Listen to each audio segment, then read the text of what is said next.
Assalamualaikum warahmatullahi wabarakatuh. Kami dari kelompok 9 akan mempresentasikan tentang budaya konsumsi, gaya hidup dan identitas. Sebelum saya mempresentasikan, saya perkenalkan, saya Ismul Mamufin dan rekan saya April Caesar.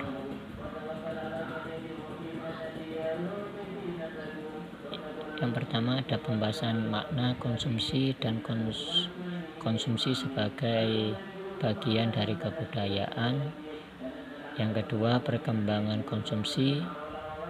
Yang ketiga, akar ontologis dan metafisik budaya konsumsi. Yang keempat, nilai-nilai kebudayaan yang terrepresentasi dari perkembangan konsumsi instan. Yang pertama tentang makna konsumsi dan konsumsi sebagai bagian dari kebudayaan. Secara bahasa, istilah konsumsi berasal dari bahasa Inggris. Consumption merupakan bentuk kata benda dari consume yang berarti makan, menghilangkan, menghabiskan, membelanjakan, memiliki, atau menguasai. Dalam Kamus Bahasa Indonesia, konsumsi artinya pemakaian barang-barang hasil industri, barang makanan, dan sebagainya. Aktivitas konsumsi yang dapat terlihat meliputi pengeluaran uang, penggunaan barang atau jasa, serta pemenuhan kebutuhan. Di era modern, masyarakat membeli barang dan jasa bukan sekedar nilai manfaatnya atau karena terdesak kebutuhan, melainkan dipengaruhi oleh gaya hidup konsumtif yang didorong gengsi agar tidak disebut ketinggalan zaman atau sebagai tanda dari status sosial seseorang. Misalnya, seseorang mahasiswa bisa jadi harus mengenakan pakaian mewah dan bermerek saat ia pergi kuliah, atau seseorang eksekutif muda melakukan lobby di restoran mewah dan mahal dengan harapan setidaknya ia mampu menyampaikan pesan kepada klien atau audien bahwa ia orang yang pantas dan representatif. Jadi objek dibeli karena makna simbolik yang melekat di dalamnya, bukan karena harga atau manfaatnya.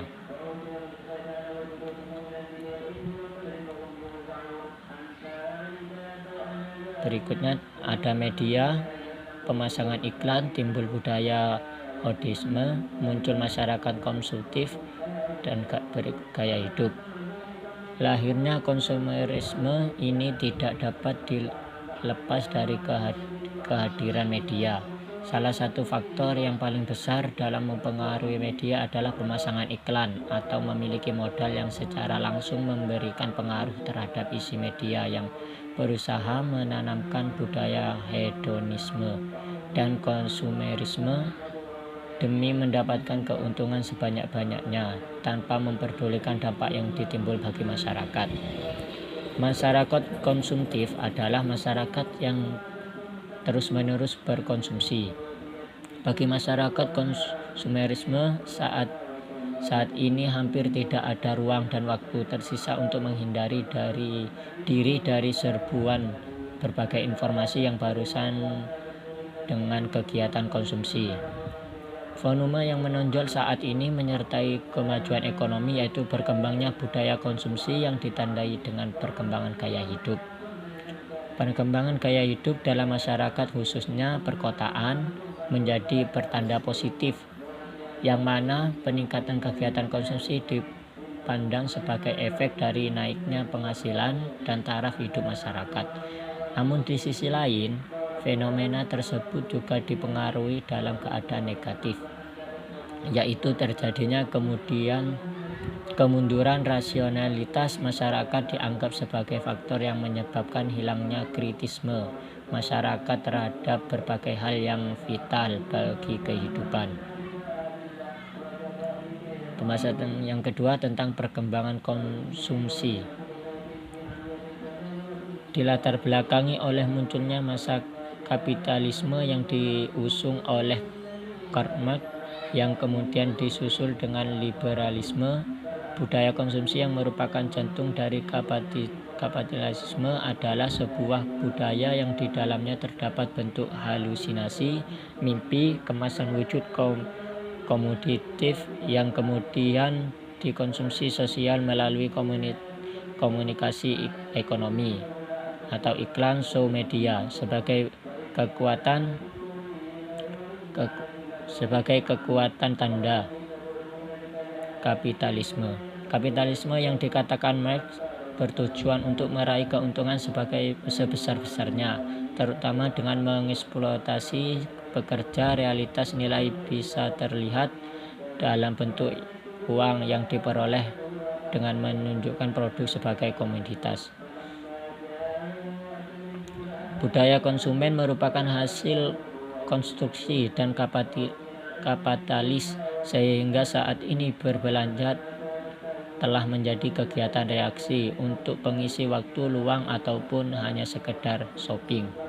Budaya konsumen sama halnya dengan budaya pop karena keduanya bersifat massal. Budaya konsumen diciptakan dan ditujukan kepada negara-negara berkembang guna menciptakan sebuah pola hidup masyarakat menuju hedonisme. Perilaku tersebut bersikap konsumsi produktif yang menjanjikan kehidupan pribadi yang indah dan memuaskan melalui perubahan diri dari gaya hidup. Dan kemudian ada penyebab perkembangan budaya konsumen yang dapat dilihat dari 6 penyebab. Yang pertama yaitu berbagai jenis barang tersedia di pasar. Pasar menempati posisi penting untuk mendapatkan komoditas. Kegiatan berbelanja berubah menjadi kegiatan mengisi waktu luang. Kemudian terciptanya beberapa inovasi dalam kegiatan berbelanja. Berkembangnya model pembelian secara kredit, serta terjadinya manipulasi ruang dan waktu melalui media periklanan. Pengaruh budaya terhadap perilaku konsumen dapat dilihat dari produk dan jasa memainkan peranan yang sangat penting dalam mempengaruhi budaya. Karena produk tersebut mampu membawa pesan makna budaya tersebut. Nah, saat ini televisi menduduki posisi sentral dalam produksi dan reproduksi budaya promosi yang terfokus pada pemakaian citra visual untuk menciptakan merek dengan nilai tambah atau tanda komoditas.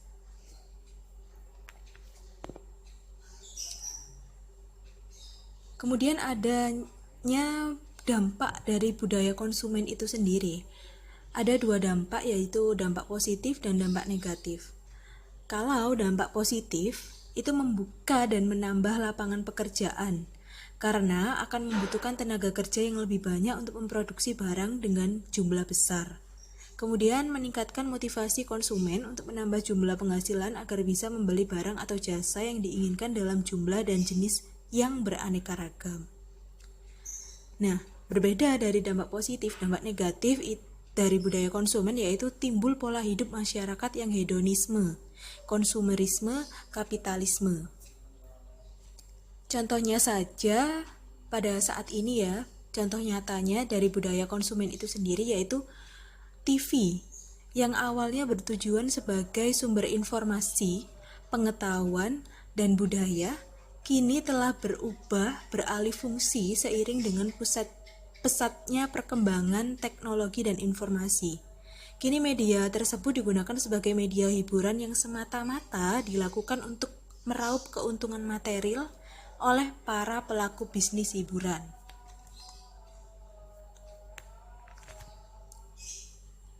Kemudian pembahasan yang ketiga yaitu akar ontologis dan metafisik budaya konsumsi. Gambaran masyarakat konsumerisme mengalami budaya konsumsi yang tidak bisa ditinggalkan terhadap mall, hipermarket, dan supermarket. Perilaku konsumen dari gambaran tersebut ya, dapat dilihat bahwa perilaku konsumen membutuhkan rasa nyaman, aman, dan bebas dalam berbelanja, serta kepuasan dalam pelayanan berbelanja antara lain ruangan ber-AC dan mekanisme belanja dengan sistem self-service. Hal ini mengintegrasikan kebutuhan psikologis, sosial, dan ekonomis konsumen. Yang kedua, prinsip efisiensi dan fleksibilitas dalam pelayanan berbelanja di mal dengan fasilitas dan sistem pembayaran melalui ATM memberi kemudahan konsumen dalam mengatur keuangan rumah tangga yang merupakan gaya hidup masyarakat konsumsi. Keberadaan mal, hipermarket, dan supermarket menjadi sarana konsumsi adalah sebagai bentuk distinction Bourdieu antara kelas dominan dengan kelas lainnya. Nah, tujuan distinction ini adalah demi mempertahankan prestis atau harga untuk mengejar kehormatan mereka. Jadi kalau mereka tidak mengikuti zaman, mereka dianggap bukan masyarakat zaman now, masyarakat sekarang gitu. Jadi mereka mengejar kehormatan demi mempertahankan harga dirinya.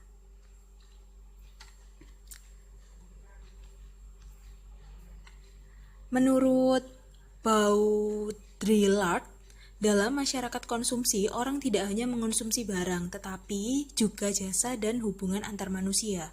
Masyarakat konsumsi diidentikan dengan masyarakat pertumbuhan yang ada dalam prosesnya, yang merupakan lingkaran setan pertumbuhan yang dihidupkan dengan pemborosan. Nah, pemborosan dalam kaitannya dengan perilaku konsumen merupakan bagian dari gaya hidup dan budaya konsumerisme yang dipicu oleh cepatnya pergantian mode dalam berbagai barang dan kebutuhan hidup masyarakat konsumsi. Jadi, makna konsumsi ini bersifat multidimensi sebagai integrasi sosial yang meliputi seluruh aspek kehidupan manusia, baik material, spiritual, jasmani, maupun rohani. Bahkan konsumsi dapat bersifat semu atau palsu. Nah, pandangan inilah yang menyebabkan Baudrillard dengan para ekonom sebelumnya hanya memandang konsumsi sebagai fungsi pemenuhan kebutuhan berdasarkan faedah, utility, suatu objek atau barang. Kemudian, pada pembahasan keempat itu ada nilai-nilai kebudayaan yang terrepresentasi dari perkembangan konsumsi mie instan. Pada zaman sekarang ini, konsumsi makanan bukan hanya sekedar untuk memenuhi kebutuhan perut, namun lebih dijadikan sebagai gaya hidup. Nilai-nilai efisiensi terhadap penggunaan waktu dalam iklan sangat berpengaruh, seperti makanan yang siap santap tanpa memerlukan waktu yang lama dalam mempersiapkannya. Makanan siap saji atau sering dikatakan makanan instan seperti mie instan menjadi pilihan sebagian masyarakat konsumerisme. Pada tahun 1971 merupakan awal dari kebudayaan makanan yang diproduksi dari gandum, misal dari biskuit, mie, dan lain-lain, membuka perkenalan terhadap lidah dan perut sebagai cita rasa dunia pertama bagi bangsa Indonesia. Pada tahun 1970-an, Indonesia telah mengimpor biji gandum dari Amerika. Sejak saat itu, konsumsi gandum atau terigu di Indonesia setiap tahun selalu meningkat. Konsumsi terigu di Indonesia dipakai untuk industri bahan pangan berupa mie basah, mie instan, roti, mie telur, dan sisanya dikonsumsi langsung oleh masyarakat. Perusahaan Bogasari misalnya menjadi salah satu divisi usaha PT Indofood sukses makmur yang mulai memproduksi dan menyediakan jenis makanan seperti roti, mie, biskuit, gandum bagi orang Indonesia agar tidak tergantung dengan makanan pokok yakni beras. Nah, menurut catatan jumlah konsumsi mie instan di Indonesia terus mengalami peningkatan. Angka konsumsi mie instan ini pada tahun 1993 adalah 2,2 miliar bungkus. 1996 lebih dari 4,3 miliar bungkus. Dan tahun 2000 menjadi 8,2 miliar bungkus. Itu dalam Sofiandro 2001. Nah, dari pandangan dari hal-hal tersebut, sejarah membuktikan bahwa mie instan dapat segera tampil, dapat lebih mudah tampil di tempat-tempat yang sedang ditimpa bencana alam atau kekurangan makanan. Seperti pada bencana Aceh dan tsunami Aceh, gempa di Jogja, dan peristiwa-peristiwa bencana yang lainnya. Mie instan ini menjadi paket murah nutrisi penyeimbang bagi pola makanan di negara berkembang. Namun, perlu diwaspadai juga bahan pada mie instan ini seperti tepung terigu, minyak goreng, bumbu-bumbu yang belum tentu sehat dan halal. Saat ini tepung terigu difortifikasi atau diperkaya dengan vitamin, sedangkan vitamin sifatnya banyak yang tidak stabil, sehingga harus di-coating atau dilapisi. Salah satu bahan pelapis yang harus diwaspadai adalah gelatin, yang kemungkinan berasal dari babi. Selain dari sumber vitamin juga harus jelas apakah berasal dari hewan, tumbuhan, atau mikroorganisme lainnya. Bahan-bahan lain yang harus diwaspadai yaitu bumbu dan pelengkap bumbu yang digunakan antara lain adalah MSG atau vetsin, bahan penambah rasa atau flavor. Minyak sayur menjadi bermasalah bila sumbernya berasal dari hewan atau dicampur dengan lemak hewan. Kemudian ada kecap dan sambal pun harus kita cermati. Kecap dapat menggunakan flavor MSG, kaldu tulang untuk menambah kelezatannya.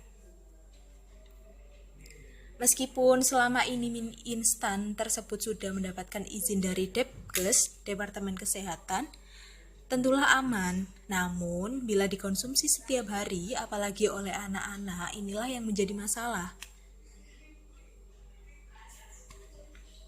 Penampilan yang elegan dan mengikuti perkembangan zaman dapat menjadi kunci penerimaan makanan secara global. Dengan mengkonsumsi makanan mie instan seperti mie instan, mereka bisa merasakan dan mengikuti gaya hidup masyarakat modern. Jadi, pada dasarnya media ini merupakan peranan penting dalam menyampaikan pesan kepada target atau audiens yang menjadi sasaran dengan seefektif mungkin. Nah, tujuan dari media tersebut adalah agar masyarakat tergerak untuk membeli atau mengkonsumsi produk-produk tersebut. Iklan ini berusaha berlomba-lomba membangkitkan hasrat konsumen untuk berbelanja, bahkan lebih ngeri lagi, konsumen menjadi shopaholic atau gemar sekali belanja. Di sini, iklan melalui gambaran visual berusaha mengukuhkan mie instan sebagai makanan keluarga. Banyak iklan-iklan mie instan yang menampilkan sosok dari berbagai kalangan sebagai makanan lintas kelas sosial ekonomi. Nah, dengan demikian, sebuah iklan mampu memberikan dorongan bagi audiensnya untuk membentuk atau menciptakan imajinasi sesuai dengan tujuan yang ingin dicapai dalam komunikasi. Iklan adalah hasil kebudayaan modern yang disadari atau tidak mempengaruhi tingkah laku masyarakat. Terima kasih, itu tadi penjabaran dari presentasi kali ini.